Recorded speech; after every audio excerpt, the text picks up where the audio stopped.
અમારા સગીતાબેન બંને રમેશલાલ અને બધાના પરિવાર મળી દયારામ મહારાજની સોમદાસ મહારાજની આ તિથિ નિમિત્તે આજે જ્ઞાન યજ્ઞ કર્યો છો.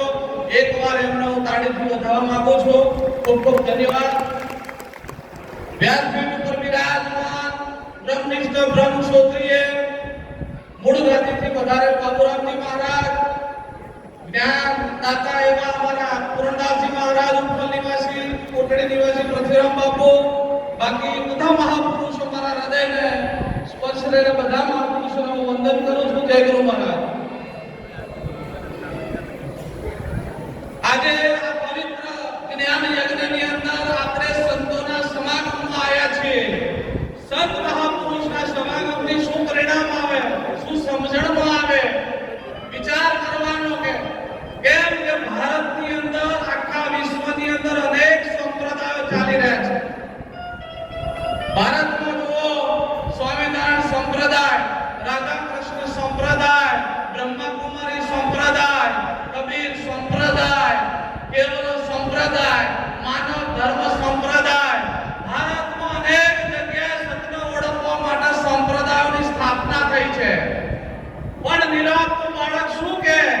નિરાંતનું બાળક એમ કે દરેક સંપ્રદાયની અંદર સત છે, પણ સતમાં કોઈ સંપ્રદાય છે નહીં.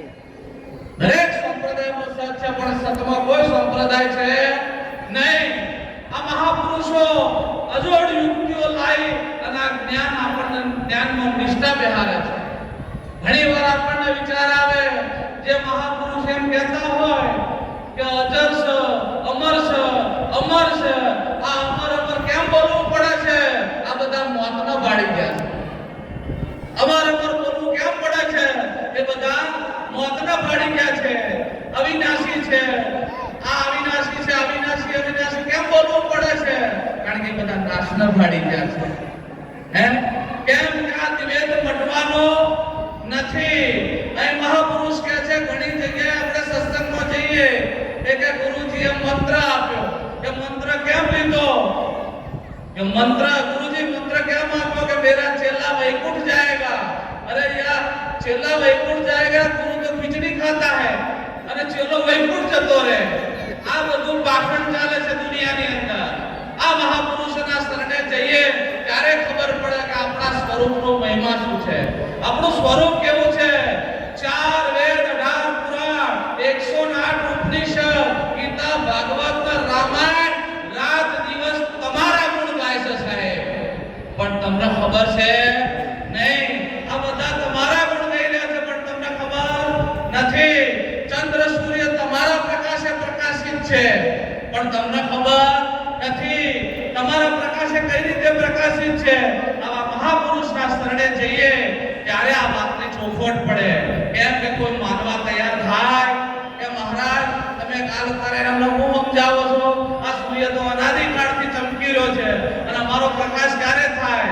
પણ અહીં મહાપુરુષો કહે છે કે સૂર્યના પહેલાના તમે છો, વિશ્વની તમામ વસ્તુને તમે જાણો છો. આ જગતની કોઈ વસ્તુ એવી નથી જેને જાણતા નથી. એ બધું તમારી ગમમાં, બધું તમારી ગમમાં, પણ તમે તમને જાણતા નથી. આધ્યાત્મિક જગતનો સૌથી મોટો પ્રશ્ન હોય તો હું કોણ છું? આ વિશ્વની અંદર હું કોણ છું? તો મારી ઓળખાણ મને કઈ રીતે થાય? આવા બ્રહ્મનિષ્ઠ બ્રહ્મસૂત્રી મહાપુરુષોના શરણે જઈએ તો ઓળખાણ થાય. કેમ? ઘણીવાર બને એક આશ્રમની અંદર એક મહારાજ પોપટ પાડ્યો. એટલે પોપટને રોજ મહારાજ એમ કહે કે મિત્રુ સીતારામ બોલ. પોપટ રોજ બોલે સીતારામ, રોજ હવારમાં જ શીખવાડે કે સીતારામ બોલ. એક દર પોપટને ઈચ્છા થઈ કે મહારાજ આ બધું બોલાવો છો શેના કામે? ત્યારે પોપટને ગુરુજી બોલ્યા કે તને મુક્તિ મળે, તું મુક્ત થઈ જાય. આટલું કરતા કરતા રોજ પોપટને આવો અભ્યાસ કરાવીને એક દર ગુરુજીને બહાર જવાનું થયું અને બાજુની આશ્રમના મહારાજને કહેવામાં આવ્યું કે થોડા દાડા હું 1-2 દિવસ બહાર જાઉં છું, તો આ મારા પોપટને અભ્યાસ ભૂલી ના જાય એટલા માટે રોજ આવીને અભ્યાસ કરાવજો. પેલા રોજ આવીને અભ્યાસ કરાવે. પેલા મહારાજ આવીને કે બોલ મીઠુ સીતારામ. એટલે પોપટ કે સીતારામ. આમ પોપટે જોયું કે 10 વર્ષથી તો પેલો બોલાવે છે અને આ પાછો કોણ આવ્યો? 10 વર્ષથી સીતારામ બોલ બોલ કરું છું તો મુક્તિનો માર્ગ મળ્યો નથી અને આ પાછો નવો આવ્યો. આ કેટલા દાડા બોલાવરાવશે? આ વિચાર કરવાનો. ત્યારે પોપટે કીધું બારો મહારાજ, આ 10 વર્ષથી સીતારામ બોલું છું, હજુ મને કોઈ ઠેકાણો પડ્યો નથી, તો તમે કઈ રીતે પાડશો? તો મહારાજને ખબર પડી કે હવે મને 100% છૂટવું. જે દિવસે તમારા છૂટવું છે એ દાડા મહાપુરુષો છોડી દે છે. ટકા પછી ડોક્ટર બનીને અમે તો સીએ. એટલે પેલા પોપટને ગુરુજી કીધું બોલ કે ગુરુજી કોઈ કળા શીખવાડો કે કોઈ કરવા નહીં. કાલ સવારે તારા મહારાજ આવે એટલે આંખો પાંખો ફફડાઈને પડી જજે પાંજરામાં. કશું કહેતો નહીં, કશું બોલતો નહીં. પેલા તો ગુરુજી હવારમાં આમ જોયું તો પિંજરાની અંદર પોપટ જોવો તો પોખો પોખો મોડી કરી આંખો પાંખો ફેરવીને પડ્યો. પછી ગુરુજી એ બોલ્યા બોલ મીઠુ સીતારામ. પેલું બોલ્યો નહીં. શું બોલવાથી મુક્તિ મળે છે? ના. પછી પેલાએ કીધું છેલ્લા આ પોપટમાંથી કાઢીને ફેંકી દે. આ જવાબ પૂરું થઈ ગયું પિક્ચર. જેવો પોપટને બહાર કાઢ્યો ઉડી ગયો. પછી પોપટ બોલ્યો એ વિશ્વના જગતના સંતો, જો તમારે મુક્ત થવું હોય તો જીવતો મરી જાય. શું કરવાનું? જીવતો મરી જવાનું. અને જીવતો મરવાની કળા એક મહાપુરુષો આલી શકે, બીજાની તાકાત નથી. કેમ? ઘણીવાર આપણને એવું લાગે. એકવાર દરિયાના કિનારા ઉપર એક સંત બેઠેલા.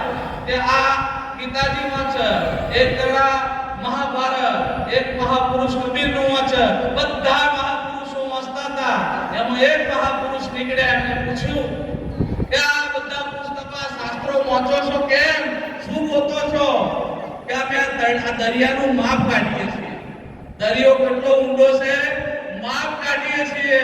એ મહાપુરુષે કીધું કેમ કે નિરાત મહારાજ જેવા મહાપુરુષ કહીએ કે દરિયાનું માપ કાઢવું હોય તો અંદર ડૂબકી મારો, બહાર બેઠે માપ નીકળે. ઓહો રે સ્વયં શાસ્ત્રોથી પર છે.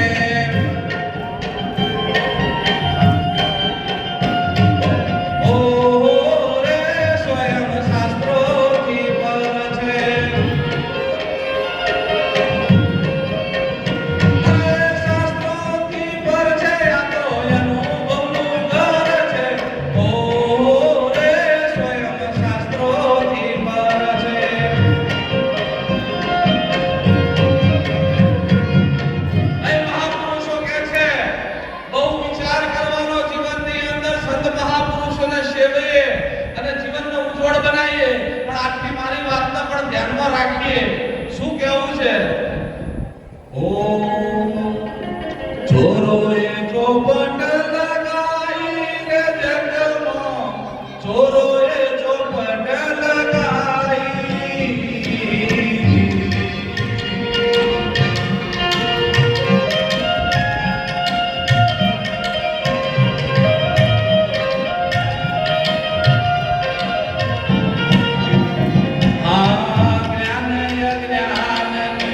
ઉગરીલા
કહી દઉં આવી ગયા